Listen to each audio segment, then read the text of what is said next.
Diversity का मतलब तो लिविंग वर्ल्ड की डेफिनेशन में भी था ना, हमने लिखा था the type and number of species in the environment, उनको मिलाकर हम बायोडाइवर्सिटी कहते हैं। तो ये वही वाली बात है, मतलब टेक्सोनोमिक डाइवर्सिटी की ही बात हो रही है, कोई अलग चीज नहीं है। अब इकोलॉजी में कहाँ से वर्ड आ गया? हम जब से इकोलॉजी स्टार्ट करे हैं तब से हम लोग डाइवर्सिटी वर्ड को यूज कर रहे हैं। सबसे पहले केवल पॉपुलेशन पढ़ा था, तो उसमें हमने कहा था डाइवर्सिटी एग्जिस्ट कर सकती है, हाँ बिल्कुल कर सकती है। ठीक है, कैसे? कि आप ये कहिए कि लोकल करेक्टर के बेसिस पे या लोकल फैक्टर्स के बेसिस पे, टेम्परेचर या दूसरे फैक्टर्स, जीन में कुछ बहुत चेंजेस कर सकते हैं, जिसके कारण किसी पॉपुलेशन में अलग अलग वैरायटीज या स्पीशीज में सब स्पीशीज बनने लगेंगी। भाई यही तो हम लोग कह रहे हैं कि डाइवर्सिटी हर लेवल पर होगी, फिर उसके बाद जीन का डिफरेंस स्पीशीज स्पीशीज के बीच में भी होता है। तो यानी बायोडाइवर्सिटी या diversity exist at all level of biological organization in ecology. Ecology के जितने भी बायोलॉजिकल ऑर्गेनाइजेशन हैं उन सब के अंदर हम लोग बायोडाइवर्सिटी ऑब्जर्व करते हैं। हम पढ़ेंगे लेवल्स ऑफ बायोडाइवर्सिटी, किस किस लेवल पर बायोडाइवर्सिटी मिलती है। टर्म को पॉपुलर करने में नाम आता है एडवर्ड विल्सन का। विल्सन को क्रेडिट दिया जाता है, वर्ड तो वैसे रोजन ने दिया था, लेकिन काम क्योंकि विल्सन का ज्यादा है इसलिए इन्हीं को क्रेडिट मिला हुआ है कि विल्सन ने फेमस किया बायोडाइवर्सिटी वर्ड को। हमने कहा हेट्रोजेनिटी यानी diversity exist at all level of biological organization. Example के साथ पढ़ेंगे, देख मैं एग्जाम्पल के साथ यहां सारी चीजें बताऊंगा, ध्यान से सुनिए कैसे। पहला वर्ड मैं बोलता हूं जिसे मैं कहता हूं जेनेटिक डाइवर्सिटी, शॉर्ट में लिख रहा हूं पहले, काम तो इसी से बन जाएगा, लेकिन दुर्भाग्य यह है कि स्टेटमेंट वाली जब क्वेश्चन आती हैं, जब छपी छपाई लाइनें होती हैं, तो उसके लिए हमें ज्यादा जबरदस्ती रीड करना पड़ेगा, लेकिन याद तो तब रहेगा ना जब वो चीज समझ में आए। पहला लिखा है जेनेटिक डाइवर्सिटी। जेनेटिक डाइवर्सिटी क्या है? जिसे मैं कहूंगा जीनोटाइप में डिफरेंस। आसानी से क्या बोल सकते हैं? जीनोटाइप में डिफरेंस, राइट। जीनोटाइप में डिफरेंस किसके बीच में हो सकता है? अब जैसे तुम ये कहते हो कि हमने गार्डन पी पढ़ा था, हमने कहा था टाल वैरायटी है डॉर्फ वैरायटी है, आई बात समझ में? और इन दोनों में जीनोटाइप सेम था कि अलग था? अलग था ना। ठीक है, अब जीनोटाइप में डिफरेंस किस किस के बीच में होगा? ध्यान से सुनना, ध्यान से देखना। मैं कहूंगा विद इन स्पीशीज हो सकता है, यस कि नो? हो सकता है विद इन स्पीशीज में हो तो क्या बनाएगा? वैरायटीज बनाएगा, राइट। उससे वैरायटीज या सब स्पीशीज बनेंगी।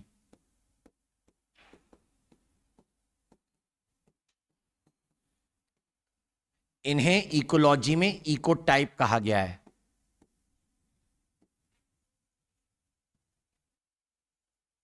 कि एक था जो सिर्फ फिनोटाइप में अलग हुए थे, जीनोटाइप में अलग नहीं हुए थे, तो उन्हें बोलते इकोफिन्स या इकेड्स।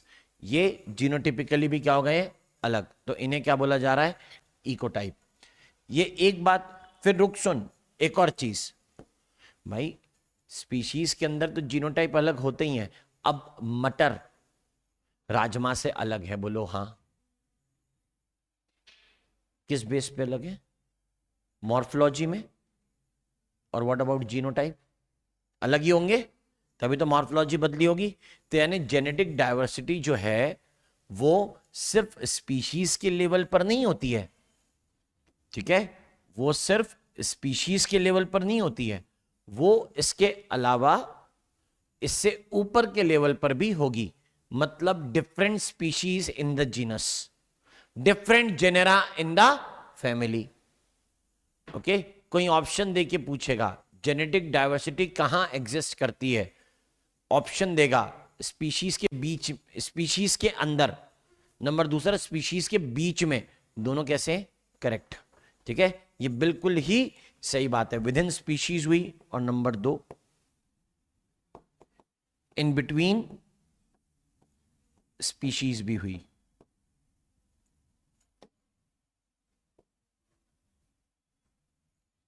इन बिटवीन स्पीशीज भी हो गई, ठीक है। जब इन बिटवीन स्पीशीज होती है, अब यहां तो लिखा है वैरायटी या सब स्पीशीज बनेगी, ठीक है, इसका क्या फायदा है, इन बिटवीन स्पीशीज के कारण क्या आ जाएगा, रिप्रोडक्टिव आइसोलेशन आ जाएगा। मतलब सेम जीन पूल में रिप्रोडक्शन होता है, उसके बाद रिप्रोडक्शन नहीं हो सकता, मतलब जीन पूल के बाहर। ठीक है, आप कहते हो एक स्पीशीज दूसरी स्पीशीज से अलग है क्योंकि उनके जीनोटाइप अलग है, तो आपस में रिप्रोडक्शन भी नहीं करती, आपस में ब्रीड भी नहीं करती। तो ये हो गए बात जीनोटाइप जेनेटिक डाइवर्सिटी की। एग्जाम्पल देख, सिग्निफिकेंस समझ क्या होता है। हम पहला टाइप पढ़ रहे हैं, ये तो हो गया सिग्निफिकेंस इसका कि क्या फायदे हैं। एग्जाम्पल बताइए, एग्जाम्पल किस तरीके से पढ़ने की बात करते हैं वो, मतलब एग्जाम्पल पढ़ने का तरीका ये है कि रो वोल्फिया काय का एग्जाम्पल बता रहे हैं, पहले वाले का, रो वोल्फिया वॉमिटोरिया एक मेडिसिनल प्लांट है, ठीक है, सर्पगंधा, अश्वगंधा नहीं,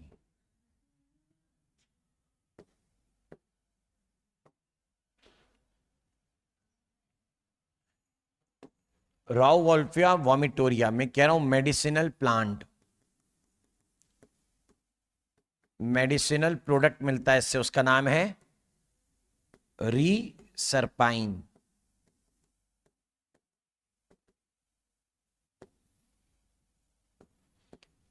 इसकी quality and quantity differ among varieties of plant. आई बात समझ में, अलग अलग प्लांट की वेराइटीज के लिए अलग अलग अमाउंट ऑफ रीसरपाइन होगा, किसी में ज्यादा किसी में कम। क्लियर? तो इस तरीके से बात हम लोग कहते हैं शरबती वैरायटी ज्यादा फेमस हुई गेहूं की, क्या दूसरी नहीं है? बिल्कुल है, होगी, ठीक है, उसकी कुछ खासियत है जो उसको बाकियों से क्या बना रही है, अलग है। तो सारा ही वीट, शरबती क्या है, don't call it as wheat only, it's a variety of wheat, गेहूं की एक किस्म को शरबती कहते हैं। नहीं तो सारे गेहूं का नाम तो है तो सेम ही, प्रिटिकम एस्टिवम, सारे के सारे गेहूं वही हैं, लेकिन उसकी एक वैरायटी जो इधर मध्य प्रदेश के कई क्षेत्रों में बहुत ज्यादा लगाई जाती है, उसका नाम शरबती है। वही बात समझ में? तो यानी आप ये कहते हो कि वैरायटी में कुछ ना कुछ डिफरेंस हो सकते हैं जो लोकल फैक्टर के कारण डिफर करते हैं। दिस इज वन, इसे कहते हैं जेनेटिक डाइवर्सिटी। जो भी सिग्निफिकेंस है उसके साथ यहां पे लिखा है। इसके बाद जेनेटिक डाइवर्सिटी से ऊपर बढ़े, अब बताते हैं किसके बारे में, स्पीशीज डाइवर्सिटी के बारे में। किसी जगह पर स्पीशीज डाइवर्सिटी दूसरी जगह से उसको क्या बना सकती है, अलग। अब जैसे फॉर एग्जांपल अगर मैं कहता हूं कि किसी इकोसिस्टम के अंदर जिस तरीके के प्लांट पाए जा रहे हैं वो ये बता देंगे ना कि वहां किस तरीके की मिट्टी है, टेम्परेचर है, पानी है, तो ये भी डिसाइड करेंगे कि वहां पे किस तरीके के एनिमल घूम रहे होंगे। बात समझ में आई? क्योंकि वो एनिमल भी तो उन्हीं को खाएंगे ना, प्लांट को। सिंपल, अगर मान ले कि किसी जगह पर स्पीशीज डाइवर्सिटी के लिए तुमको बता दिया गया कि वहां पर जीरोफिटिक प्लांट्स है, तो मतलब वहां पे अगर जीरोफिटिक प्लांट है तो इसका मतलब है कि वहां पर पानी बहुत ज्यादा बरसता नहीं होगा या फिर पानी की उतनी ज्यादा अवेलेबिलिटी नहीं होगी। कैसे एनिमल वहां पर ज्यादा अच्छे से रह पाएंगे? हाथी ना, ऊंट हाँ, बकरी हाँ, भेड़ हाँ, ये रह लेंगे। ठीक है, तो ये हमने कैसे कंपेयर कर लिया, क्योंकि जेरोफिटिक प्लांट्स में जिस तरीके की पत्तियां वगैरह लगती हैं उसको ये लोग खा सकते हैं। ठीक है, अब जैसे कैक्टस भी खाते ही हैं, कैक्टस के ऊपर स्पाइन्स हैं, याद आ रहा है, हमने पढ़ा था प्रे पॉपुलेशन के अंदर। वो स्पाइन्स क्यों है? अगर जब कोई उसे खाता ही नहीं होगा तो स्पाइन्स लगते क्यों, यानी उसके अंदर खाने लायक कुछ खाते हैं। ऊंट क्या, गाय भी खाती है कैक्टस, हाँ, आपने नहीं देखा बेटा, खाती है। उसको क्या लगी थी अपने ऊपर कांटे लगाने की? कुछ तो रहा होगा ना कारण, कि उसका कोई इंपॉर्टेंस उसके ऊपर है। नहीं तो क्यों, चल गुलाब सुंदर है इसलिए उसके ऊपर कांटे लगे हैं, ये कोई उसको तोड़े नहीं, नहीं तो उसको तोड़ लेंगे तो आगे रिप्रोडक्शन की कहानी बढ़ नहीं पाएगी। समझ में आई बात? तो ऐसे ही ओपनशिया के ऊपर अगर काटे तो इसका मतलब उसके ऊपर कोई तो ऐसी चीज होगी जिसको वो बचाने की कोशिश। बिल्कुल खाते हैं, क्यों नहीं खाते, लगाए जाते हैं ऐसे। ओपनशिया जो होते हैं ना चपटे वाले, वो लगाए जाते हैं। एक तो क्या है कि उसको देखभाल की जरूरत नहीं है, सूखी जमीन में ऐसे ही डाल दिया किनारे किनारे खेत के, बढ़ गया। वो तो क्या है कि गाय भैंसों को आदत डाल रखी है कि हम देंगे तुम्हें खाने के लिए,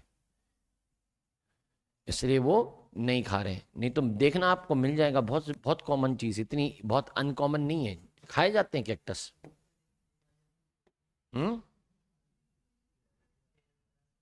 कैरेट ग्रास नहीं खाता कोई, ये तो खाएंगे। ठीक है, दूसरे की बात आती है, हम लोग कहते हैं स्पीशीज डाइवर्सिटी। नंबर दूसरा, the B type is species diversity.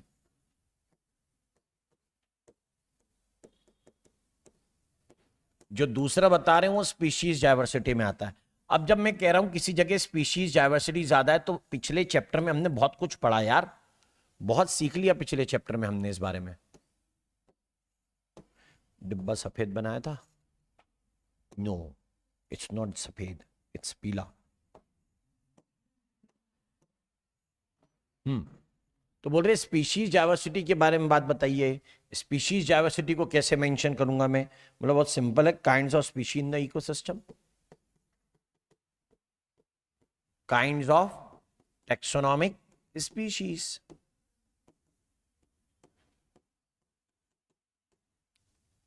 क्या सिग्निफिकेंस हो जाएगा इसका? जैसे यहां पर फायदे बताए ना, एक दो करके लिखे, यहां पर भी बताते हैं। एक, नंबर एक, to compare one ecosystem from the other. एक इकोसिस्टम को दूसरे इकोसिस्टम से कंपेयर करने के लिए।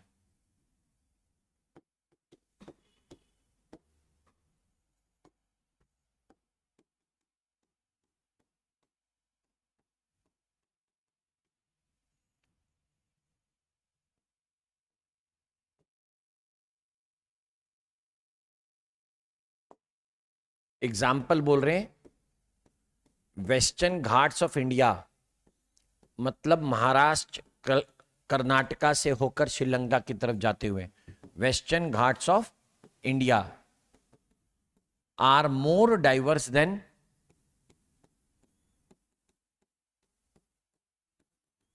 Eastern Ghats.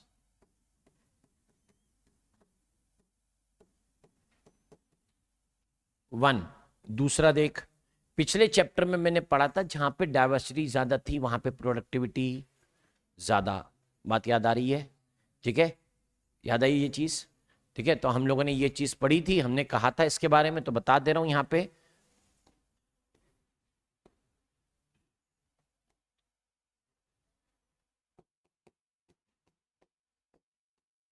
More species diversity,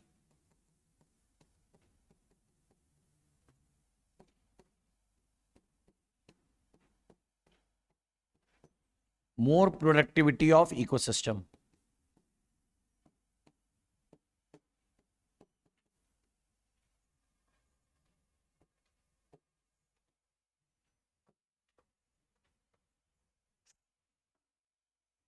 and thirdly, एक और एक चीज हम लोग कहते हैं, species diversity is directly proportional to biotic stability of the ecosystem.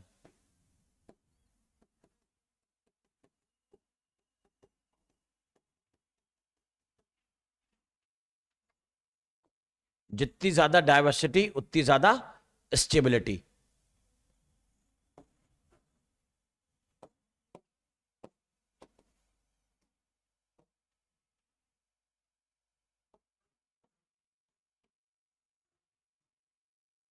ये इस तरीके से बोला जा सकता है। तो हमारे पास में ये तीन चीजें हैं जो इसके सिग्निफिकेंस में गिनी जाती हैं।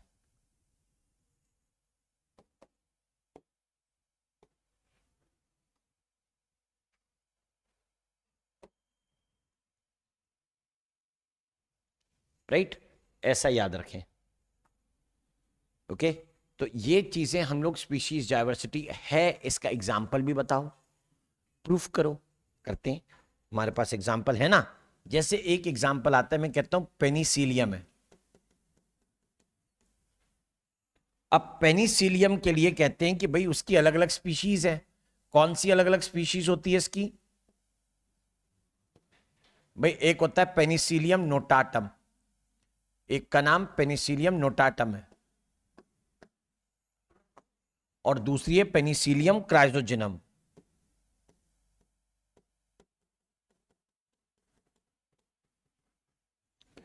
पेनिसिलियम नोटाटम और दूसरी हुई पेनिसिलियम क्राइजोजेनम। क्या डिफरेंस दोनों में, तो वो समझो। Discovery of penicillin, discovery of penicillin हुई थी कहां से? क्राइजोजेनम से, सॉरी नोटेटम से। लेकिन आज हम कमर्शियली जब पेनिसिलिन को एक्सट्रैक्ट करते हैं तो वी आर यूजिंग नोटेटम। हम लोग डिस्कवरी नोटेटम से हुई थी, और आज जो हम लोग एक्सट्रैक्शन करते हैं तो वो करते हैं क्राइजोजेनम से। ये है difference. This is known for discovery of penicillin. ये डिस्कवरी ऑफ पेनिसिलिन के लिए जाना जाता है। ठीक है, पेनिसिलिन से डिस्कवर हुई, लेकिन जिससे ज्यादा पेनिसिलिन मिले हम ऐसी स्पीशीज को यूज करेंगे ना, बस। तो पेनिसिलियम क्राइजोजेनम है, कमर्शियल एक्सट्रैक्शन ऑफ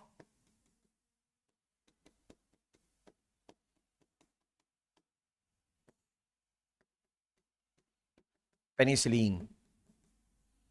मतलब इसमें पेनिसिलिन का यील्ड कैसा है? ज्यादा। ओके, ऐसे इसे मेंशन किया जाता है। So this is how we can state. ऐसे एग्जांपल्स को मेंशन करेंगे तो आसानी से कह सकते हैं, हाँ भाई ये सिंपल है, yes species diversity exist. Example करने का बात है, और उसका क्या सिग्निफिकेंस हो सकता है यहां पर मेंशन किया है। Okay, so that is the thing, species diversity का फायदा। तीसरे लेवल का डिफरेंस बताया, उसे कहते हैं इकोलॉजिकल डाइवर्सिटी। अब इकोलॉजिकल डाइवर्सिटी में स्पीशीज भी बदली और एबायोटिक फैक्टर भी बदले। क्लियर? इकोलॉजिकल डाइवर्सिटी जिसे वो कहते हैं, उसके अंदर स्पीशीज भी बदलती है और लोकल फैक्टर्स भी बदलते हैं। यानी I am comparing diversity along with the abiotic factors, abiotic factor के साथ में कंपेयर कर रहे हैं।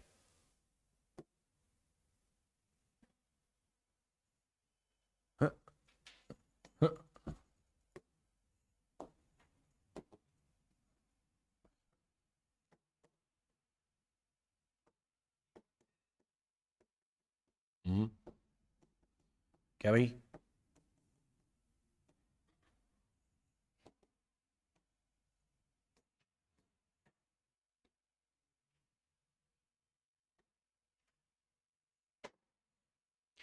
तो इकोलॉजिकल डाइवर्सिटी की बात करते हैं। अब इकोलॉजिकल डाइवर्सिटी में क्या क्या चीजें आ रही है, मैंने बताया ना कि आप किसी एक जगह को दूसरी जगह से कंपेयर कर रहे हैं, है ना।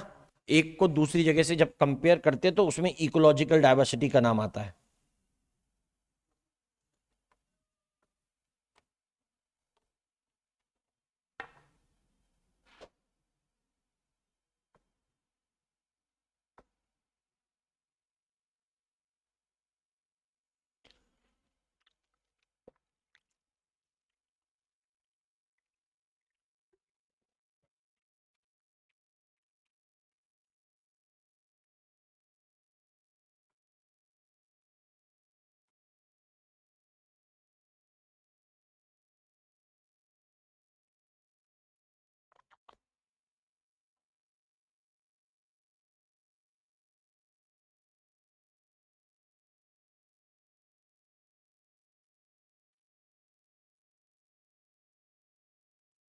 जैसे इकोलॉजिकल डाइवर्सिटी कहिए तो एट इकोसिस्टम लेवल, इसे किसके लेवल पे पढ़ेंगे? इकोसिस्टम के लेवल पर।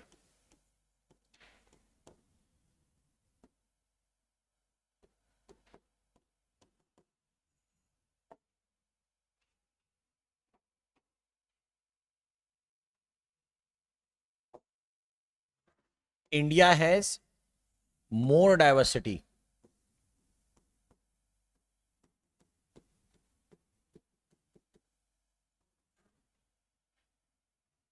विद इंडिया में क्या क्या मिलेगा तुम्हें? इंडिया में मिलेगा मैंग्रोव, अल्पाइन, डेजर्ट, सारे टाइप के example, estuaries, coral reef, rain forest,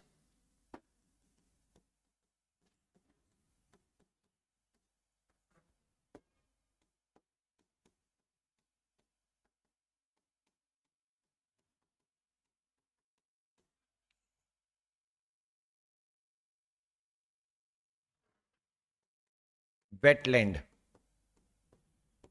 के साथ,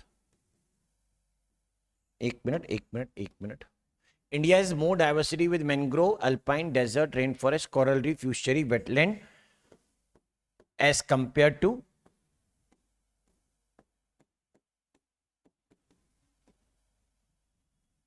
स्कैंडिनेवियन कंट्री।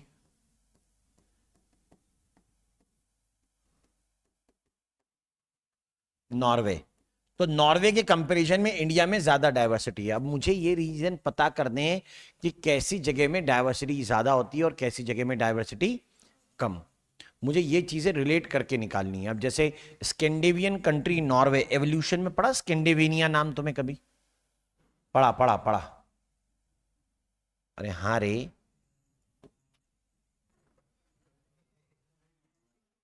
ठीक है,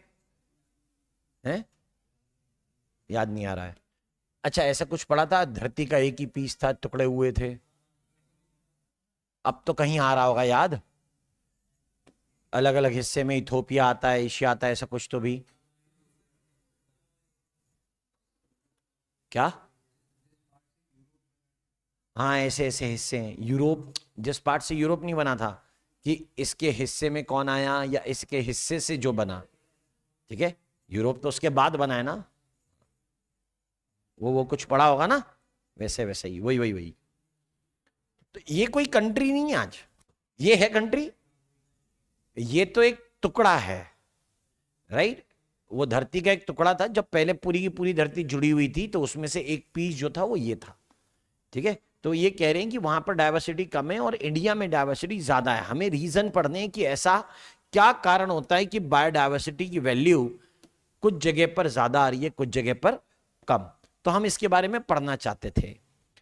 हम जब इसके बारे में पढ़ना चाहते हैं तो जब हम लोगों को पढ़ना है तो हम कहते हैं कि दैट कहां पर डाइवर्सिटी ज्यादा है, कहां पर डाइवर्सिटी कम है। इसके बारे में अगर मैं पढ़ूं तो मैं कहता हूं कि दैट मुझे कई सारी चीजें पढ़ने में मिलेंगी। क्या क्या चीजें आएंगी वो देखो। जैसे पहली बात, फर्स्ट, बायोडाइवर्सिटी ऑफ अर्थ।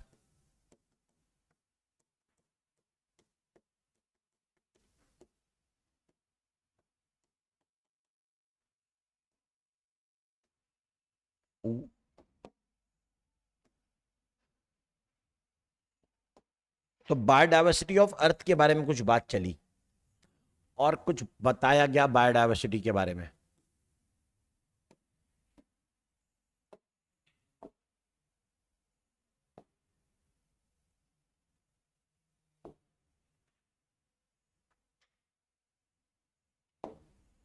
जैसे फॉर एग्जाम्पल, एज पर IUCN, पूरा नाम याद रखें, इंटरनेशनल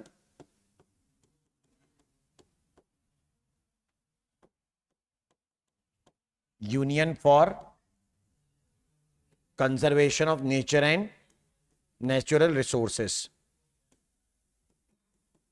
बताइए 2004, ठीक है। और कुछ कुछ लिखेगा इन रीसेंट ईयर, पिछले 20 सालों में। भाई 40 हो गए हैं, वो 24 चल रहा है, वो भी निकल गया, 25 आ गया है, ठीक है। पूरी बायोलॉजी बदल गई। इंटरनेशनल यूनियन फॉर कंजर्व, इतने में तो नए पुरानी स्पीशी एक्सटिंक्ट हो जाती है इतने समय में। तो International Union for Conservation of Nature and Natural resources.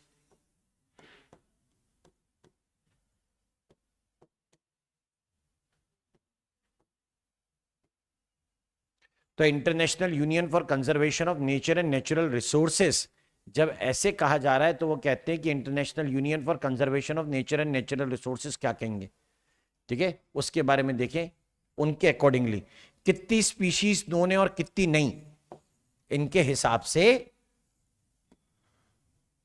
Total biodiversity की वैल्यू, टोटल बायोडायवर्सिटी की वैल्यू करीबन 1.5 मिलियन है।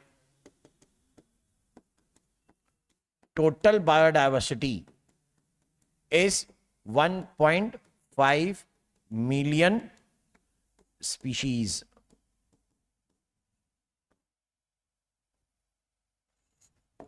और ऑब्वियसली मुझे ये चीज पता है कि इसमें से ज्यादातर क्या है, एनिमल्स होते हैं।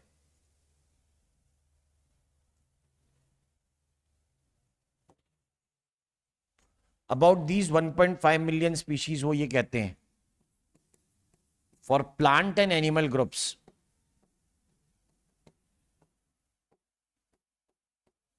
अगर मैं प्लांट और एनिमल ग्रुप के लिए कुछ पढ़ूं तो मेरे पास ना एनसीईआरटी में कुछ पाई चार्ट दिए हुए हैं, उन्हीं का डिस्क्रिप्शन पढ़ना है। पन्ना पलटोगे मिल जाएंगे।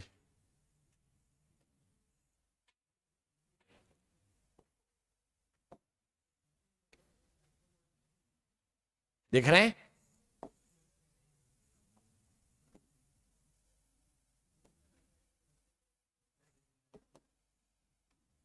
A.1 for invertebrates. ध्यान से देखो, इनवर्टिब्रेट्स में तुम्हें खास चीज दिखाई देगी। बोलो सबसे ज्यादा नंबर किसके? इंसेक्ट। किससे ज्यादा? अदर एनिमल ग्रुप से, है ना। वो किससे ज्यादा? मोलस्क। फिर कौन है? क्रस्टेशिया। यही है ना। अच्छा, ये इतना कहने पर रुके नहीं, वो कहते हैं, ध्यान से देखो, इंसेक्ट्स के हिसाब से तो वो कहते हैं that out of every 10 animals, 7 out of 10 animals जो होते हैं वो कौन होते हैं? इंसेक्ट्स होते हैं। ऊपर लाइन लिखी हुई है, दिख गई?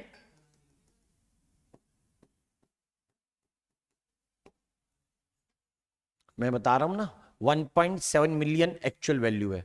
लिविंग वर्ल्ड याद करो। और 1.7 मिलियन में से 1.2 मिलियन एनिमल्स हैं। 1.2 मिलियन तो एनिमल है, लेकिन इंसेक्ट अकेले वाले कितने? 1.025 मिलियन। यानी 1.7 मिलियन यानी 17 लाख, 1.2 मिलियन मतलब 12 लाख, 12 लाख में 10,25,000 इंसेक्ट है। हो गया ना 70% से ज्यादा। तो 70% का ही तो मतलब होता है हर 10 में से 7, राइट? Are insects. ये हो गया ए। दूसरा स्टेटमेंट सुन, ये पहला स्टेटमेंट है। दूसरा स्टेटमेंट देखो, दूसरे गोले के ऊपर बात करेंगे। गोला 2, ठीक है। ये तो बात किसकी हुई थी? इनवर्टिब्रेट्स की। अगला जो दिया हुआ है वो किसके लिए दिया हुआ है? वर्टिब्रेट्स के लिए दिया हुआ है। अरे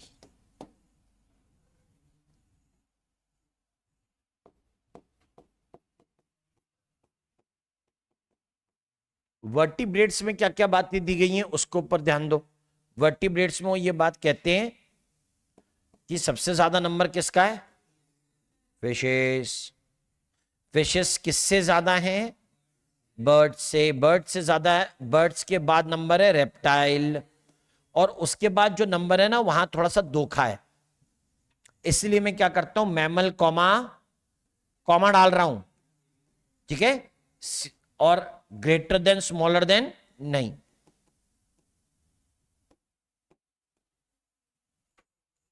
दोनों लगभग बराबर दिख रहे हैं ना, तो इसलिए मैंने एम्फीबियंस और मैमल्स को क्या डाल दिया? बराबर।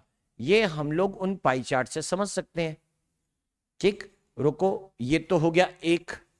ये हो गया पहले दो पाई चार्ट एनसीईआरटी में से। और भी तो है ना जो दिए हुए हैं हम लोगों को, उनके बारे में भी तो पढ़ना है। मैं पढ़ता, लेकिन मैं ना एक जगह अटका। किस बात पे अटका? इन्होंने जो भी बातें कही थी,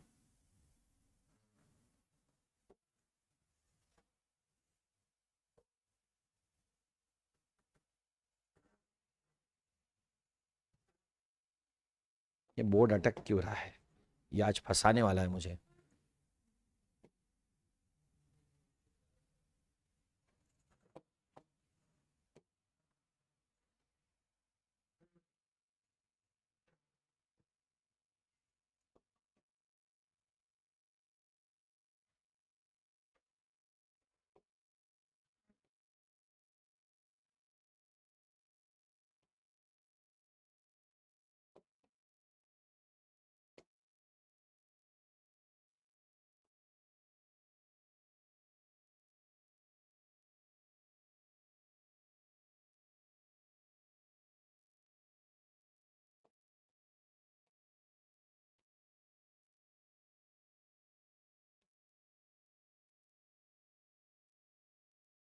जिससे स्पष्ट, ये पहली बात। अब दूसरे के लिए देखना, दूसरे तरीके की चीजें जो दी हुई हैं उसके ऊपर भी ध्यान दो। They are telling like this कि प्लांट लाइक ग्रुप के अंदर फंजाई सबसे ज्यादा डाइवर्स है। ठीक है, प्लांट लाइक ग्रुप के अंदर फंजाई सबसे ज्यादा डाइवर्स होता है।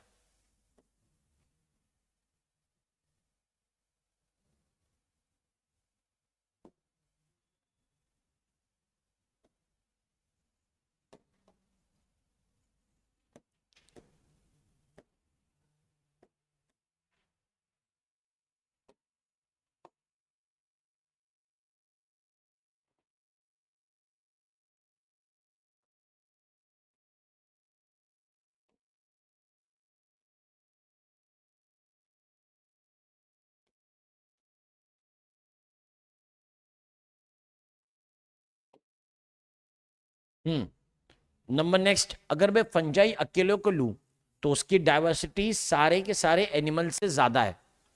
ठीक है, सारे वर्टिब्रेट से ज्यादा है, ऐसा समरी में लिखा है। और यहां पे ऊपर लाइन लिखी है that the diversity of fungi is more than the some total of, किस किस से ज्यादा बोली, सबसे, is more than the some total of all vertebrates, ऐसा समरी में लिखा हुआ है। लेकिन ऊपर जो लाइन है उसमें लिखा है सम total of amphibian, mammal, reptile, fishes, सिर्फ फिशेस लिखी हुई है। एनसीईआरटी में यहां पे लाइन फिशेस तक है, बर्ड्स को इंक्लूड नहीं करती। समरी में ऑल वर्टिब्रेट लिखता है, जो जब मैं ऑल वर्टिब्रेट लिखूं तो बर्ड्स को इंक्लूड करना पड़ेगा ना। ठीक है, क्या कर सकते हैं। अब जरा ध्यान दीजिएगा, दोनों लाइनें सही हो सकती हैं। जब कोई the sum total of amphibia, mammal, reptile, fishes, सही है। जब कोई the the sum total of all vertebrate तो भी सही है, जगह अलग अलग है। मेरे ऐसा समझदार तो ऐसा क्वेश्चन देगा ही नहीं, क्योंकि अपन उसमें विश्वास मानती नहीं कि एनसीईआरटी में लिखा तो सही है। खैर, तो ये हो गए इस पाई चार्ट की कैलकुलेशन। इस पाई चार्ट की कैलकुलेशन अपने जगह पे समझ में आई। यहां पे एक नई बातें और है। एक नई बात इस तरीके से होती है कि हमने काउंट किया 1.5 मिलियन, लेकिन बायोडायवर्सिटी की एक्चुअल वैल्यू क्या है, वो वैल्यू तो अलग तरीके से चल रही है। एक साइंटिस्ट थे, उनका नाम है रॉबर्ट मे। एक साइंटिस्ट है, उनका नाम है रॉबर्ट मे। पन्ना वापस पलटना पड़ेगा, वहां पे इनके बारे में लिखा हुआ।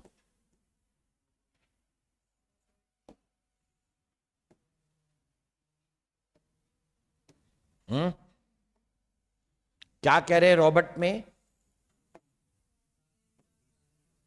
एस्टिमेटेड इनके हिसाब से 7 मिलियन स्पीशीज हैं।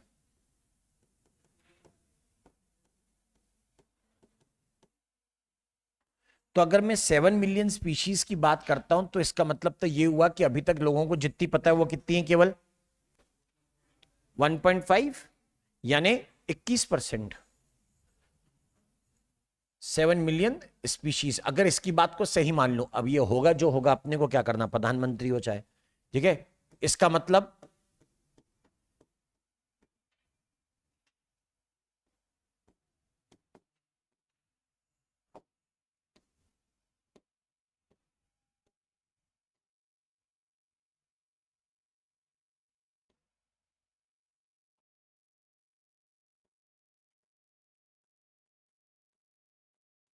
अभी तक 21% स्पीशीज आइडेंटिफाइड हैं।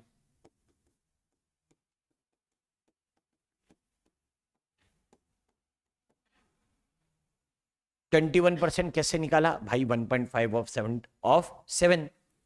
ठीक है, हमने 7 का 1.5 करा तो 21% आता है। अगर ऐसा मानता हूं तो मैं कहता हूं केवल 21% के बारे में पता है। अब यहां शक ये बन जाता है कि हमें फिर बाकी स्पीशीज के बारे में क्यों नहीं पता। ठीक है, हमें बाकी स्पीशीज के बारे में क्यों नहीं पता है, ये अपने डिस्कशन में वो बताना चाहते हैं कि हम बाकियों के बारे में क्यों नहीं जानते हैं, बाकी कहां है। ठीक है, हमें कम स्पीशीज क्यों पता है, वाई सो लेस, इतने कम क्यों। यहां कारण देख, फर्स्ट पहला कारण बोलते हैं कि दैट टेम्परेट में तो लिस्टिंग पूरी हो चुकी है, ट्रॉपिक में अभी पूरी नहीं हुई है। यानी आने वाले टाइम में ट्रॉपिक में और डाइवर्सिटी जब देखी जाएगी तो और ज्यादा स्पीशीज मिलेंगी। इसका मतलब है टेम्परेट में अगर लिस्टिंग पूरी हो गई, इन्वेंट्री पूरी हो गई है, सॉरी टेम्परेट में अगर लिस्टिंग पूरी हो गई है तो इसका मतलब टेम्परेट में शायद स्पीशीज के नंबर कैसे होंगे, कम, शायद अंदाजा लगा रहे हैं। और ट्रॉपिक में नहीं कर पाए तो इसका मतलब वहां पे स्पीशीज के नंबर कैसे होंगे, ज्यादा। या ये भी हो सकता है पढ़ना चालू ना किया हो। तो भाई दोनों ही स्थिति में शायद ट्रॉपिक में नंबर कैसे निकलेंगे, अभी बहुत ज्यादा ऐसे निकलेंगे जो डिस्कवर नहीं हुए हैं। ए, इन्वेंट्री मतलब होता है लिस्टिंग, एनसीईआरटी से उठाया हुआ word. Inventory of species is more complete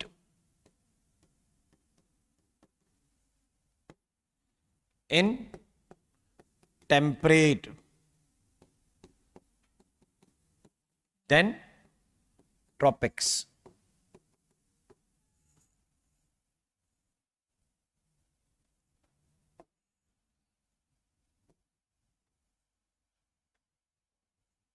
मतलब की line, species is more in, जितना अंडरलाइन किया उतना पढ़ा, ट्रॉपिक में ज्यादा है इसलिए शायद अभी उनकी लिस्टिंग पूरी नहीं हुई। क्या लिख रहे हैं, inventory of species is more complete in temperate than tropics, मतलब ट्रॉपिक्स की बहुत सारी स्पीशीज अभी छूटी हुई हैं। अभी हम लिस्ट करेंगे, एक्सक्यूज दे रहे हैं भाई साहब, सवाल पूछ रहे हैं क्यों कम की है, बोला साहब अभी काम चल रहा है, ठीक है, अभी पूरा हुआ, हमने कब का पूरा हो गया, हम तो काम कर रहे हैं। दूसरा सुनिए कि माइक्रो ऑर्गेनिज्म को पढ़ने के लिए अभी उतनी अच्छी डिवाइसेस पूरी तरीके से बन नहीं पाई, ठीक है, ऐसा कहते हैं जैसे माइक्रो ऑर्गेनिज्म को पढ़ने के लिए डिवाइसेस पूरी नहीं बनी है, तो ऐसा कहेंगे टूल्स और डिवाइसेस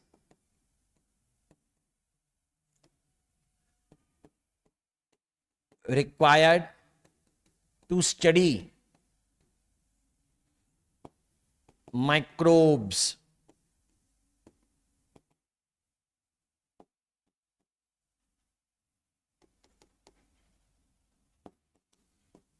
to be improved, उन्हें और ज्यादा क्या करना है, इंप्रूव।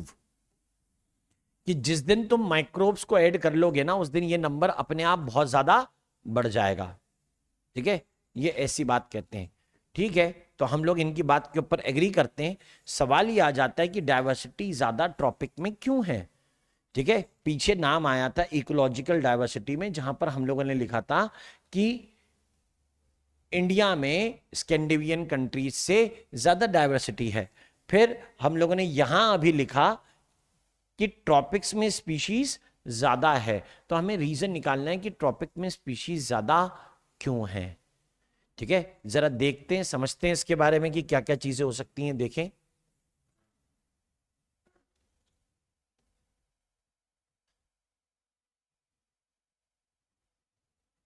व्हाट, अभी हुआ ही नहीं भैया, और कहां जा रहा है,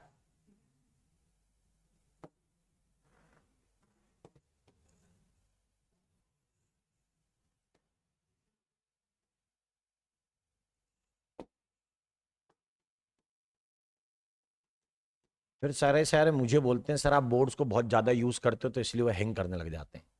काहे का, फिर काहे का स्मार्ट,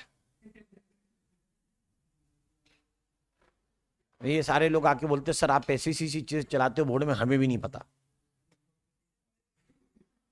अब कहते हैं मैं देखो कितने प्यार से चलाता हूं, मैं लिखता भी हूं तो आवाज नहीं आती, बाकी लिखते हैं खट टक टक टक टक, मतलब वीडियो में आवाज सुनाई देती है, पता है। मैं जब सुनता हूं ना किसी की तो टक टक टक टक टक टक टक, मतलब ऐसा लगता है कोई लकड़ी वाली एड़ी की सैंडल पहन के खट खट खट चल रहा है। ग्रेडियंट्स ऑफ बायोडायवर्सिटी, मतलब बायोडायवर्सिटी किस तरीके से बदल रही है, रीजन ढूंढेंगे बाद में, पहले वो बदल रही है, इसी बात कंफर्मेशन मिल गया है, ठीक है, हमें यही कंफर्मेशन मिल गया है। दो शब्द होते हैं, एक शब्द का नाम होता है ग्रेडियंट, एक शब्द का नाम होता है लेटिट्यूड और एक का नाम होता है ऑल्टीट्यूड। लैटिट्यूड का मतलब होता है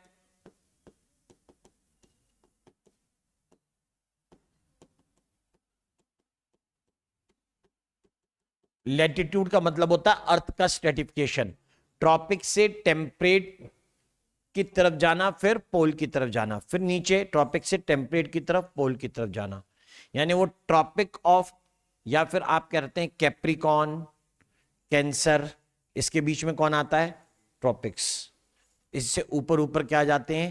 टेम्परेट, और टेम्परेट से ऊपर फ्रिजिड, टेम्परेट से नीचे फ्रिजिड। तो नॉर्थ की तरफ जाना, इक्वेटर से नॉर्थ की तरफ या साउथ की तरफ जाना, मतलब लैटिट्यूड क्या हो रहा है? बढ़ रहा है। हम लोग कैसे लिख रहे हैं वो वाली बातें सुनो। नंबर पहला, फर्स्ट,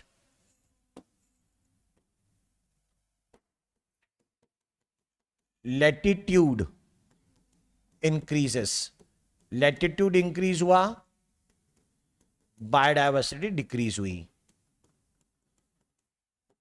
इस बात के ना प्रूफ भी आ जाएंगे। दिस इज फर्स्ट, ये पहला है। इसका मीनिंग क्या है? बायोडायवर्सिटी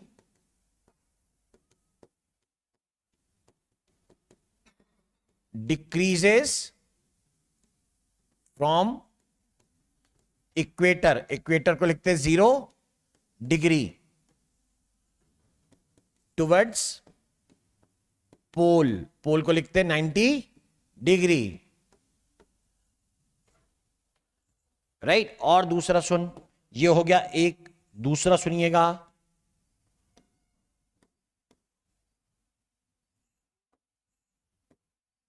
दूसरी घटना, ऑल्टीट्यूड इंक्रीजेस, समझ रहे हैं? समुद्र तल से ऊंचाई, altitude increases, biodiversity decreases. Biodiversity घट गई, मतलब पहाड़ी पर ऊंचा बढ़ने पर, पहाड़ी पर ऊंचा बढ़ने पर डायवर्सिटी घट रही है। धरती पर पोल की तरफ जाने पर बायोडायवर्सिटी घट रही है, ऐसा कहते हैं। क्या कहेंगे यहां पर इसका meaning? Biodiversity is less at top of the hill, Himalaya पर चढ़ने पर कम हो जाएगी, as compare to the plains, या कंपेयर टू वैली। वैली मतलब नीचे वाली जगह, पहाड़ के बीच में मैदानी इलाका, वहां डायवर्सिटी ज्यादा, जबकि ऊपर टॉप ऑफ हिल के ऊपर कैसा? कम। So this is how we can compare the things, ऐसे हम इसे कंपेयर करके बता सकते हैं। ये हो गई दो चीजें। अब और सुनो, जब ये दो बातें बता दी, ग्रेडियंट्स ऑफ बायोडायवर्सिटी, तो हमारे दिमाग में अपने आप ये चीज आ जाती है कि अभी हम लोगों को एक बात से तो कंफर्म हो गया कि ट्रॉपिक में वाकई में डायवर्सिटी कैसी है? ज्यादा। I need to know the reason, I need to know the evidences, मुझे एविडेंस चाहिए इस बात के, मुझे ना इसके एविडेंस चाहिए कि कैसे आप इन बातों को साबित करके लिख सकते हो। ठीक है, दे रहे हैं, ठीक है, कोई बात नहीं, सांच को आंच नहीं, बताते हैं। ये रहा, क्या लिखा है? ट्रॉपिक से कहां की तरफ जा रहे हैं? 71 डिग्री नॉर्थ की तरफ। ये इस बात को प्रूव कर रहा है कि डायवर्सिटी कहां की तरफ बढ़ रही है? ट्रॉपिक की तरफ। कैसे एग्जाम्पल दिए? इक्वाडोर जो लगभग ट्रॉपिक पर प्रेजेंट कंट्री है, उसकी डायवर्सिटी के लिए किसी ने लाइन में लिख दिया किताब में कि वहां पर वस्कुलर प्लांट की डायवर्सिटी टेम्परेट के फॉरेस्ट से 10 टाइम्स होती है। ठीक है, मतलब टेम्परेट के फॉरेस्ट में 1000, तो इक्वेडोर के ट्रॉपिकल फॉरेस्ट में 10,000, 10,000 टाइम्स, सॉरी 10 टाइम्स है। नेक्स्ट, अमेजन फॉरेस्ट की बात करें तो लगभग ट्रॉपिक में आने वाला हिस्सा है। ठीक है, और ट्रॉपिक में आने वाले इस हिस्से के लिए कहते हैं इसमें 40,000 प्लांट है, 3,000 मछलियां, करीबन 1300 बर्ड्स, 427 मैमल, 427 एम्फीबियन, 387 रेप्टाइल्स, करीबन 1,25,000 क्या है? इंसेक्ट्स। ऐसी बात वो कह रहे हैं, मतलब अच्छा खासा डाइवर्स है। ये मैमल के नंबर एम्फीबिया के बराबर, फिशेस के नंबर ज्यादा, बर्ड्स के नंबर, ये तो उसी चक्कर के जैसा है, बस एक ही जगह फंस गए, रेप्टाइल। ठीक है, क्लियर? तो ये आती है अमेजन की बात। हम बर्ड्स को ही क्राइटेरिया लेते हैं, बर्ड्स मतलब बर्ड्स के टाइप की बात हो रही है।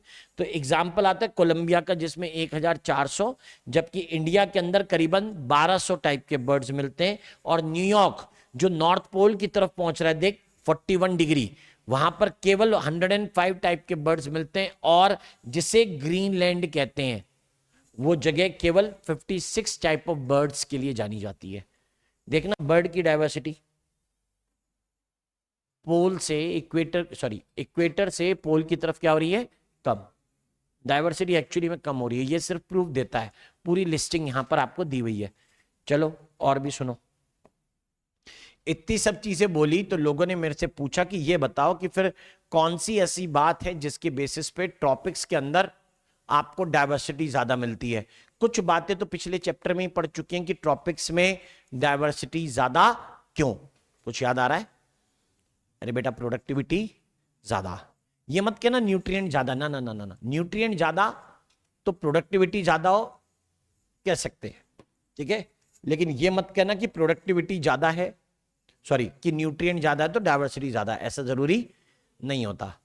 ठीक, मैं अभी सिर्फ इतनी बात कह सकता हूं कि ट्रॉपिक वो वाली जगह जिसको बोल सकते हैं स्पीशिएशन ज्यादा हुआ, वहां पर स्पीशिएशन ज्यादा हुआ। इसके क्या कारण है? स्पीशिएशन का मतलब होता है ओरिजिन ऑफ स्पीशीज। वहां ज्यादा स्पीशिएशन होने का रीजन मतलब देखो भाई, वहां साल भर टेम्परेचर और क्लाइमेटिक कंडीशन कैसी हैं, सेम। जहां पर सेम कंडीशन रहेंगी वहां पर ऑर्गेनिज्म को रहना आसान होगा, बीमारी से बचना, ठीक है, किसी और तरीके का एडाप्टेशन करके उसको अपने अंदर फिक्स कर लेना, ये चीजें कैसी रहेंगी, ईजी। ठीक है, आज तक जितनी भी टाइप की आपदाएं आई, जैसे प्रलय कह सकते हो, कैटास्ट्रॉफ, जैसे आइस एज का आना, उल्कापिंड का टपक जाना, ये सब हुए टेम्परेट के तरफ हुए, ट्रॉपिक की तरफ नहीं। तो ये ऐसा लग रहा है कि जो ट्रॉपिक में रहने वाली स्पीशीज थी वो लंबे टाइम तक अनडिस्टर्ब रही, उसे किसी प्राकृतिक समस्याओं से घिरना नहीं पड़ा। जबकि जो पोल की तरफ रहने वाले मैमथ, डायनासोर वगैरह, ये सब क्या हो गए, एक्सटिंक्ट होते रहे, क्योंकि वहां पे कुछ ना कुछ ऐसा होता रहा जिसके कारण वो डिस्टर्ब हो गए, इवॉल्व हो ही नहीं पाए। आई बात समझ में? तो शायद इसीलिए ट्रॉपिक पर डाइवर्सिटी कैसी होती होगी, ज्यादा। ठीक है, न्यूट्रिएंट की अवेलेबिलिटी से डाइवर्सिटी को रिलेट नहीं करेंगे, समझ गए हैं? ये नहीं कि सर ट्रॉपिक में न्यूट्रिएंट ज्यादा था, हमने पिछली क्लास में पढ़ा है तो शायद इसलिए डाइवर्सिटी ज्यादा है, ना ना। न्यूट्रिएंट ज्यादा रहेगा तो वहां पर डाइवर्सिटी ज्यादा होगी, ऐसी कोई जरूरी नहीं है। न्यूट्रिएंट के लिए तो ऑर्गेनिज्म स्पेसिफिक भी हो सकता है ना, नहीं चाहिए मुझे। अब एक समोसे की दुकान फेमस है, अब मान ले मैं समोसा नहीं खाता, मैं जाऊंगा, वहां पे जाने वाले लोग कैसे होंगे, एक ही टाइप के होंगे ना, क्योंकि वो सबके सब सेम टाइप की चीज को खाने जा रहे हैं।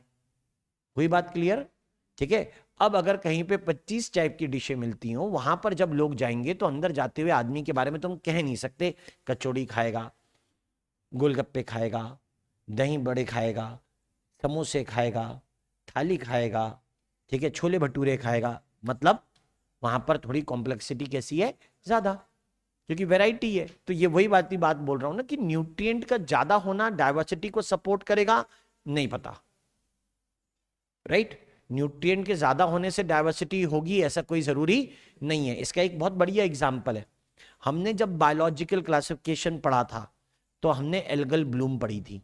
साइनोबैक्टीरिया कहां लगता है, यूट्रोफिक लेक में, मतलब ऐसी लेक में जिसमें न्यूट्रिएंट ज्यादा है, लेकिन सिर्फ उसमें साइनोबैक्टीरिया लग पाता है, बाकी कोई लगता नहीं है। तो बता, न्यूट्रिएंट बढ़ गया लेकिन डाइवर्सिटी नहीं बढ़ी, है ना? इसी को कहते हैं विरोधाभास है, पैराडॉक्स ऑफ एनरिचमेंट। न्यूट्रिएंट बढ़ा लेकिन डाइवर्सिटी बढ़ी नहीं। ठीक है, तो let's see what are the reasons tropic ज्यादा डाइवर्स क्यों। ठीक है, उन्होंने किताब में लिखा है डिस्कस विद द टीचर कि ट्रॉपिक्स में डाइवर्सिटी ज्यादा क्यों होती है। तो आइए हम डिस्कस करके समझ लेते हैं इन बातों को, कि हम लोग 4 लाइनें लिख सकते हैं इसके बारे में। ठीक है, तो हम लोग ऐसे लिखेंगे, ट्रॉपिक्स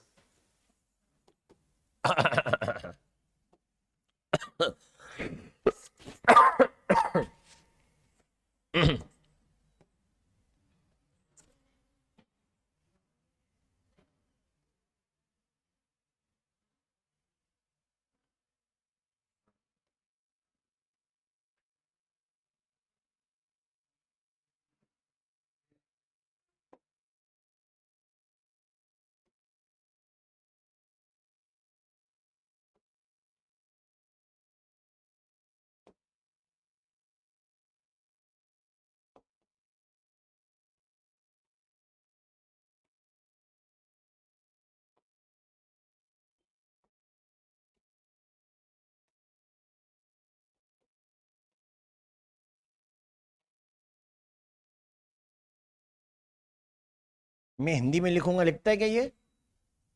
हिंदी इंग्लिश मिला के, ट्रॉपिक्स में डाइवर्सिटी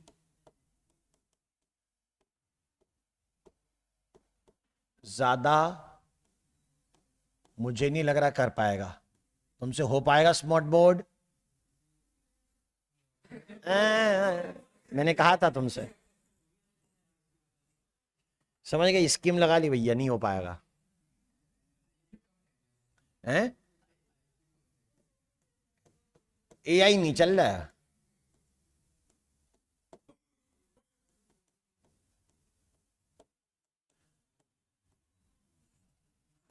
ट्रॉपिक्स में डाइवर्सिटी ज्यादा,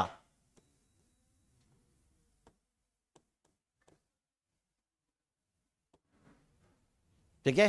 ट्रॉपिक्स में डाइवर्सिटी ज्यादा है तो क्यों है वो वाली बातें अगर मैं कहता हूं तो पॉइंट वाइज बताएंगे। फर्स्ट कैरेक्टर बता रहा हूं, पहली चीज मैं कहता हूं भैया ट्रॉपिक में स्पीशिएशन ज्यादा हुआ, ये तो इनडायरेक्ट बात है। बोले बताओ, यही तो हम पूछ रहे हैं, स्पीशिएशन ज्यादा क्यों? क्लियर? हम कहते हैं ट्रॉपिक्स में स्पीशिएशन कैसा हुआ है? ज्यादा। स्पीशिएशन का मतलब होता है origin of species.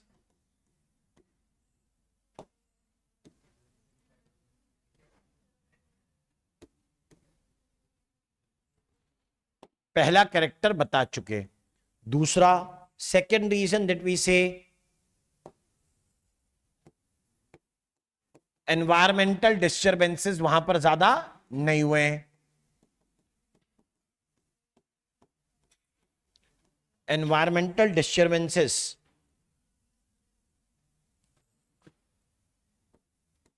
Are less common than temperate. Temperate region से वहां पर एनवायरमेंटल डिस्टर्बेंस थोड़े से कमी होते हैं। ये कैसे? यहां तीसरा, third,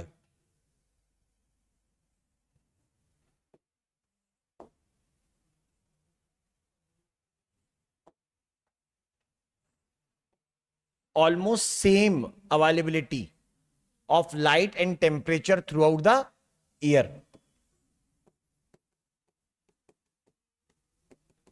Availability of temperature, light, almost same throughout the year.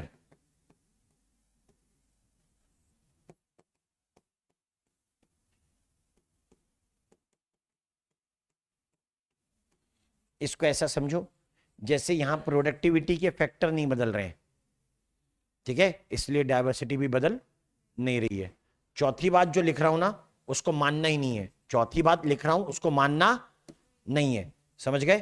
कि आप कहें कि प्रोडक्टिविटी ज्यादा है, न्यूट्रिएंट का क्राइटेरिया नहीं लेना। मैंने कहा ना न्यूट्रिएंट से साल भर कंडीशन सेम रही तो डाइवर्सिटी सेम रही तो प्रोडक्टिविटी कैसे लगेगी? ज्यादा।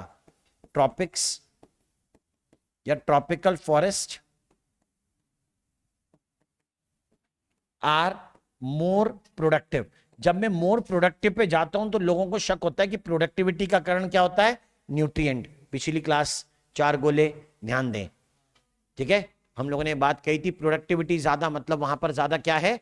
न्यूट्रिएंट है। तो लोग यहां पर बोल सकते हैं क्या न्यूट्रिएंट इसका कारण हो सकता है? ना, ठीक है? यहां कह दिया कि मोर प्रोडक्टिविटी है, बट दैट डजंट मीन्स कि उसके कारण ज्यादा डाइवर्सिटी हो। मोर प्रोडक्टिव याद रखें, बट न्यूट्रिएंट अवेलेबिलिटी और प्रोडक्टिविटी को जोड़ मत देना, सॉरी, डाइवर्सिटी को न्यूट्रिएंट अवेलेबिलिटी और मोर डाइवर्सिटी को लिंकअप मत करना, ठीक है? इनको जोड़ना मत। याद आ रहा है ना क्यों? मैंने बताया ना, ठीक है, मैंने बोला ना, क्या याद रखो, पैराडॉक्स ऑफ एनरिचमेंट मन में याद रखो, किताब में कहीं है नहीं।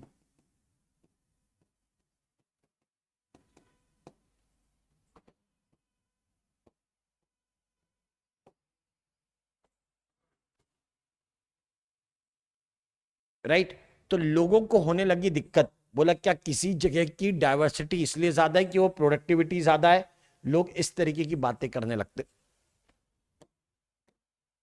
बोला नहीं भाई, ऐसा नहीं होता है, आगे और बातें आ जाएंगी, उसके बारे में वहां समझ लेंगे। तो कहते हैं इसके आगे बढ़ते बढ़ते हमारे पास आया species area relationship, Alexander von Humboldt का एक्सपेरिमेंट। भाई घूमने निकल गए साउथ अमेरिका के जंगल के जंगली इलाकों में, लिखा है ना उन्होंने, वाइल्डरनेस मतलब जंगली, क्लियर, और जंगल मतलब जंगल। तो ठीक है, साउथ अमेरिका के जंगली इलाकों में जंगली जगहों में घूम रहे हैं, तो कहते हैं कि अगर मैं एक्सप्लोर करने वाला एरिया बढ़ाता हूं तो स्पीशीज रिचनेस बढ़ती है, मतलब species diversity in the given area बढ़ेगी जैसे जैसे एरिया बढ़ेगा। मान गया मैं, इस बात में कोई शक नहीं है, मतलब अगर एरिया छोटा करते आता हूं तो स्पीशीज रिचनेस घटती चली जाती है। सच है ना, ये तो हमें मालूम ही है कि ऑर्गेनिज्म कंपटीशन करने के लिए साथ थोड़ा ना रहते हैं, और अगर वो कंपीट करते तो क्या चाहेंगे, एरिया फैला देंगे, अलग होने की कोशिश करेंगे। तो अगर मान ले मैं इतने छोटी सी जगह में पढ़ने की कोशिश कर रहा हूं, इतनी छोटी डिब्बे में, तो कितने टाइप के ऑर्गेनिज्म मिलेंगे, कम। ठीक है, इसमें तो मैं और तुम आएंगे ही नहीं। अब हम कमरे में आए तो इस कमरे में हम भी हैं, कुछ कॉकरोच होंगे, चूहे होंगे, छिपकली होगी, मकड़ी होगी, मक्खी होगी, मच्छर होंगे, बढ़ गया ना। पूरी बिल्डिंग में जाएंगे तो नीचे कहीं सांप होगा, ठीक है, और हो सकती है कुछ चिड़िया वगैरह के घोंसले, कहीं कबूतर, एक आध जगह चमगादड़ लटका हुआ हो। ऐसे क्या हो रही है, डाइवर्सिटी क्या कर रही है, बढ़ रही है। फिर हम और ज्यादा वाइडर जगह में जाएं, आजू बाजू में जंगल आ गए तो वहां पे लोमड़ी, चीता या शेर कुछ हो तो वो भी जुड़ सकते हैं, बढ़ रहा है। ठीक है, लेकिन गलत तरफ मत बढ़ना कि राजस्थान की तरफ बढ़ गए और फिर जैसलमेर पहुंच गए और बोले रेत आ गई सर, डाइवर्सिटी बढ़ नहीं रही, यानी up to a limit diversity बढ़ रही थी। ठीक है, अगर बहुत ज्यादा गए तो डाइवर्सिटी क्या हो जाएगी, कम भी हो जाएगी। जैसे ट्रॉपिक में रहूं तो डाइवर्सिटी ज्यादा है, वहां से टेम्परेट की तरफ गया तो थोड़ी डाइवर्सिटी बढ़ी, लेकिन जैसे ही पोल की तरफ बढ़ने लगता हूं तो अब डाइवर्सिटी उतनी ज्यादा बढ़ नहीं रही। आई बात समझ में। तो यानी ये कहते हैं कि मैंने ग्राफ प्लॉट किया और ये कहा कि स्पीशीज रिचनेस एरिया के साथ बढ़ रही थी, लेकिन up to a limit, area के साथ बढ़ती रहती तो क्या आती, स्ट्रेट लाइन, लेकिन up to a certain limit है इसलिए क्या हो गई, बेंड। आई बात समझ में, क्लियर, आई नहीं बात समझ में। ग्राफ मिला है रेक्टेंगुलर हाइपरबोला, पता नहीं क्या होता है रेक्टेंगुलर हाइपरबोला, ये यहां जैसे वैसे नीचे की तरफ बनेगा, तब इसे क्या बोलेंगे, रेक्टेंगुलर हाइपरबोला। जैसे यहां है ना वैसे क्या बनेगा नीचे। अब ध्यान से सुन, नीचे स्पीशीज रिचनेस नेगेटिव हो जाएगी, एरिया अभी भी पॉजिटिव रहेगा। क्या मतलब है इसका, इसका मतलब है कि ये घटती चली जा रही है काय के साथ, एरिया बढ़ने पर। क्लियर, बहुत बड़ा एरिया, समझे, तो उसका नतीजा समझ रहे हैं क्या होगा। ठीक है, वो वापस क्या होती जाएगी, घटती चली जाएगी। इसलिए क्या बोल रहे, रेक्टेंगुलर हाइपरबोला नहीं बना रहे, मैथ थोड़ा ना पढ़ रहे। और वैसे भी अपने को मालूम क्या क्वेश्चन आएगा, बताओ इस इक्वेशन में z का मतलब क्या है।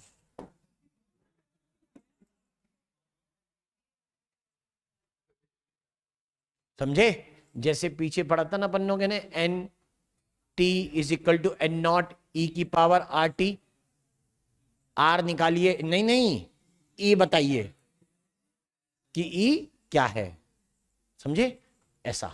तो अगर इस तरीके की बात हम लोग कहते हैं तो वो वाली बात सुनिएगा, species richness increases with explored area up to a limit, वो एक लिमिट तक बढ़ते हैं। फिर for various taxa angiosperm birds bats fresh water fishes with respect to area gives rectangular hyperbola. ठीक है, रेक्टेंगुलर हाइपरबोला दिया। ग्राफ का नाम याद रख, z किसे कहते हैं वो याद रख, s किसे कहते हैं वो याद रखना है, सब कुछ नहीं। ठीक है, नॉट एवरीथिंग, सारी चीजों से कोई लेना देना नहीं है। ये देख लो यहां, ये species richness area explored Z slope C Y intercept है, ठीक है। और यहां Z lies in the range of 0.1 to 0.2, Z जो है वो 0.1 से 0.2 की एरिया में आता है, और कहते हैं रिगार्डलेस ऑफ टेक्सोनॉमिक ग्रुप और द रीजन। ये टेक्सोनॉमिक ग्रुप या रीजन के इररिस्पेक्टिव है, इंडिपेंडेंट। ये नॉर्मल जनरल है, जनरल। स्पेसिफिकली अगर पढ़ी जाए तो रेंज कितनी कितनी आ सकती है, वैल्यू क्या क्या हो सकती है, डायरेक्ट याद रख सकते हो तो बहुत अच्छी बात है। लार्ज एरिया लाइक कॉन्टिनेंट, बड़ी जगह कॉन्टिनेंट के बराबर 1.2 तक जाएगा। फ्रूगीवोरस बर्ड्स एंड मैमल्स, देख बहुत स्पेसिफिक टाइप के ऑर्गेनिज्म हो गए, सब कुछ नहीं गिन रहा है। फ्रूगीवोरस बर्ड्स एंड मैमल्स इन छोटी जगह, ट्रॉपिक फॉरेस्ट, कॉन्टिनेंट की बात नहीं कर रहे। वैल्यू कितनी आ गई 1.15। मैंने बोला ना एक लिमिट के बाद बड़ी जगह पे वैल्यू क्या हो रही होगी, घट रही होगी। स्टीपर स्लोप अगर होती है यानी खड़ी चढ़ाई बन जाए तो जेड की वैल्यू बढ़ेगी ना, वही लिखा है हायर वैल्यू ऑफ जेड। क्यों? क्योंकि किताब में पूछा है कि अगर जेड की वैल्यू हाई होगी या फिर स्लोप अगर स्टीपर होगा तो उसका मीनिंग क्या है, तो बोलना कि वहां पर स्पीशीज रिचनेस कैसी होगी, ज्यादा, ठीक है, clear. Higher value of Z, steeper slope मतलब मोर स्पीशीज रिचनेस, कम एरिया डाइवर्सिटी ज्यादा, ऐसा मेंशन कर सकते हैं इसमें, राइट। तो ये हो गई एक बात। अब हम लोगों को ये जानना है कि फिर स्पीशीज की डाइवर्सिटी का बेनिफिट क्या होता है, क्या डाइवर्सिटी किसी तरीके से बेनिफिशियल है, उसके ऊपर एक्सपेरिमेंटल वर्क किया गया। डेविड टिलमैन करके साइंटिस्ट हैं जो अपने एग्जाम्पल से इस बात को प्रूफ करते हैं कि अगर मैं ये देखूं कि अलग अलग प्लॉट देखे, उनमें डाइवर्सिटी एक जैसी रखी शुरुआत में, उसके बाद उनमें से कुछ प्लॉट में वो स्पीशीज को बदलते रहते हैं। वो बताते हैं कि जहां मैंने स्पीशीज को नहीं बदला था वहां पर प्रोडक्टिविटी में ज्यादा बड़ा चेंज नहीं है, बायोमास में ज्यादा बड़ा चेंज नहीं है, ठीक है। तो वो इस तरीके से कंक्लूड करके बोलते हैं कि जहां डाइवर्सिटी ज्यादा थी वहां पर प्रोडक्टिविटी भी ज्यादा बनी रही।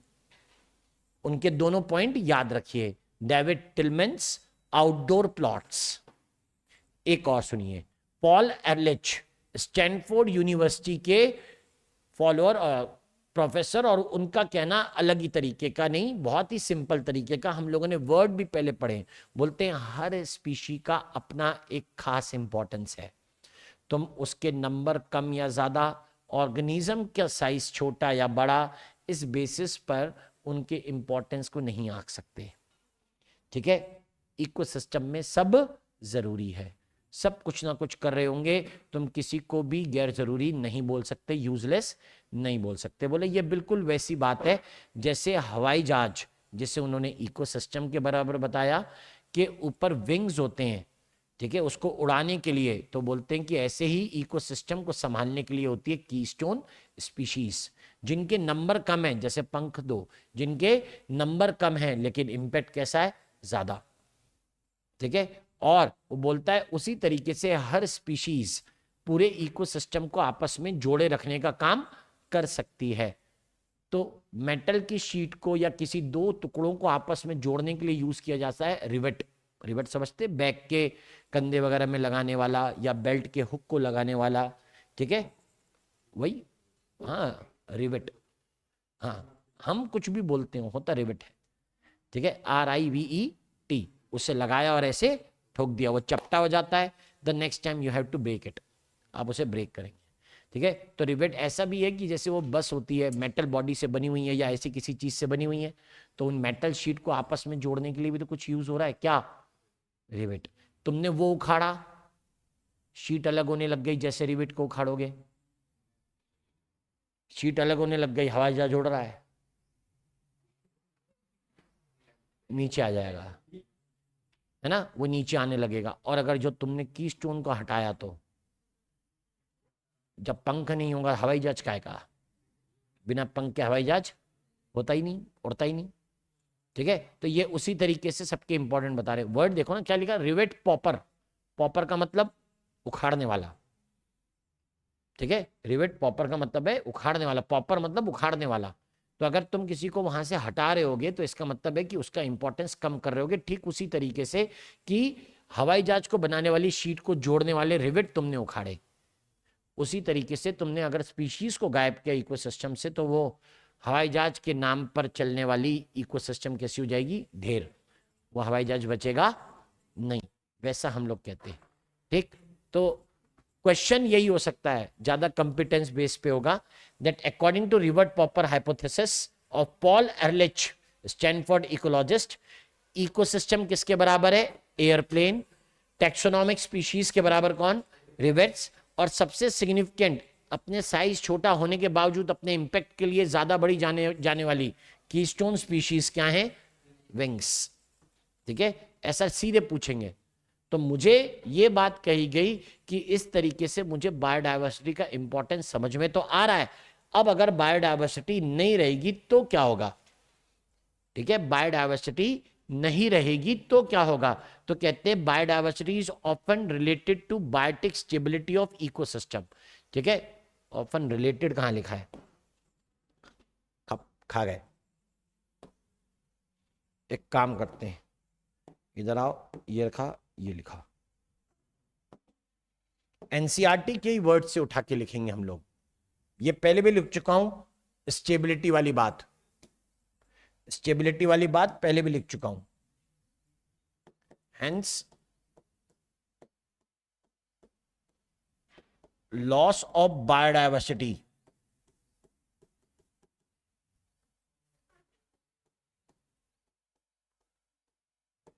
कैन कॉज, बायोडायवर्सिटी के जाने से क्या हो सकता है,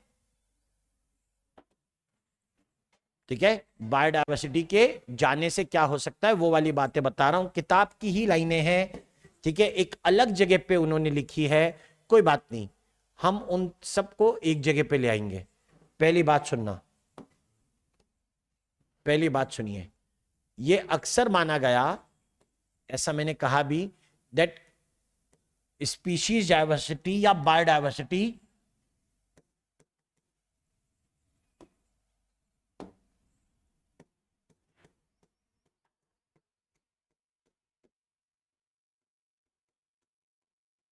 is often related to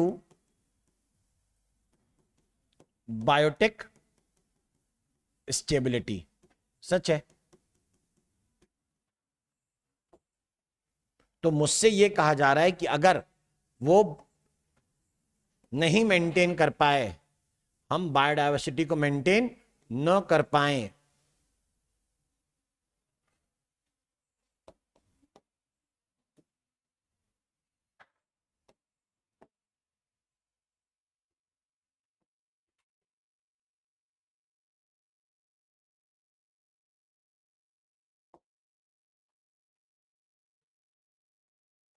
an ecosystem with more biodiversity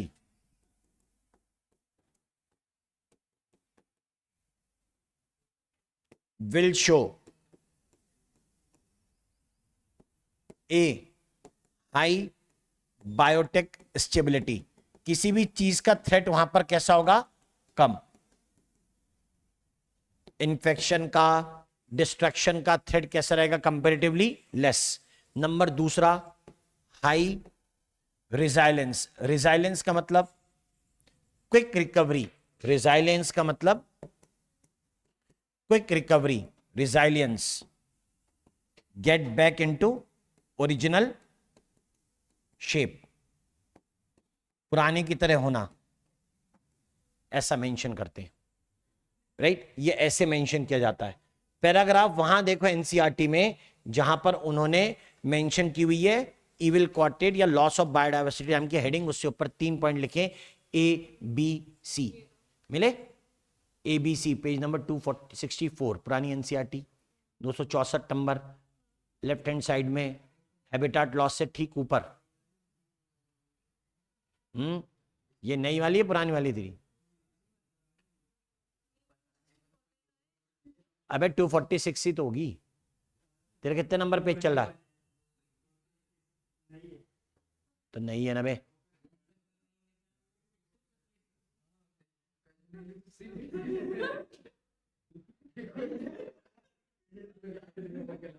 गत्ते वत्ते हैं पूरे, आगे आगे भी आगे भी सब कुछ। और क्या कम कम हो गया भाई? और पेज नंबर पतली है, पेज नंबर कितने हैं वो मैटर करता है भाई। वो तो हो सकता है डुप्लीकेट हो, हल्का हुआ, खैर इसका भी कागज बढ़िया नहीं होता, लेकिन और पतला कागज हो क्या पता। तो यहां पर हम लोग ये बात कह रहे हैं कि दैट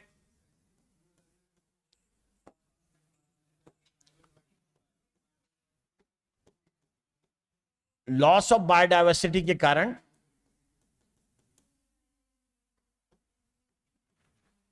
मे लेट टू, देख ला, अरे छोड़ दो यार, लाइनें वही है ना। ए देखो, डेक्लाइन इन मिल गया क्या? डेक्लाइन इन प्लांट प्रोडक्शन, वो secondary. B low resistance to environmental perturbations. हाँ पढ़ लिया, अब आ गया, अब पढ़ा जाएगा ना। हाँ, एनवायरमेंटल परटर्बेशंस, प्राकृतिक आपदा रे, बाढ़, आंधी तूफान सुनामी चक्रवात, ऐसा कुछ तो भी, ठीक है, नहीं लिख रहे हम। सी तीसरा, तीन दिए, increased variability in certain ecosystem services. जैसे इकोसिस्टम सर्विस, जैसे अरे भाई किसी जगह सॉइल का बनना, बारिश का होना, ये सब किसके कारण? डायवर्सिटी के कारण। डायवर्सिटी नहीं तो ये वाले फंक्शन प्रॉपर नहीं हो पाएंगे। देखना तुम अगले साल से यहाँ पे बारिशें कम होने लगेंगी। क्यों? पहले यहाँ पे पेड़ हुआ करते थे। जब मैं यहाँ आया था तो यहाँ ये फ्लाईओवर नहीं था, क्या था? पेड़, खूब सारे पेड़, छाया ही छाया। गाड़ी नीचे खड़ी करते थे, जब लेके जाते थे पत्ती पत्ती होती थी, अब धूल ही धूल होती है। क्या कर सकते हैं? इंक्रीज वेरिएबिलिटी इन सर्टेन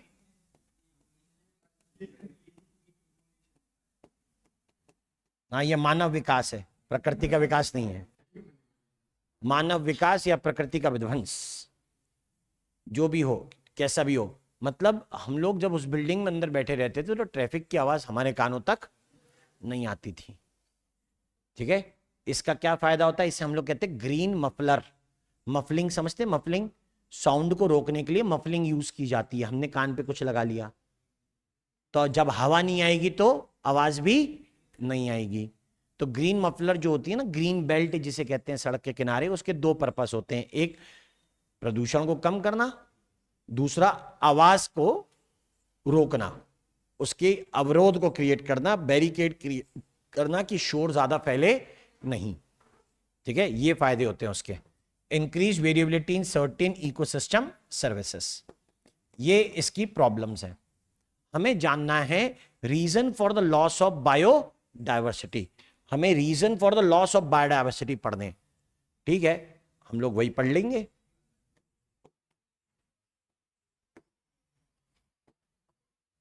हम लोग अगले वाले में वही बातें पढ़ लेंगे।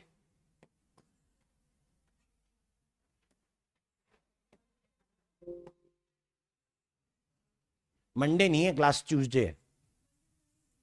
मंडे को मेरी क्लास नहीं है, मुझे क्या पता। मंडे को वैसे भी यूजुअली तुम्हारे में थोड़ा ना होती थी मेरी क्लास। मेरी क्लास तो ट्यूसडे थर्सडे सैटरडे होती थी।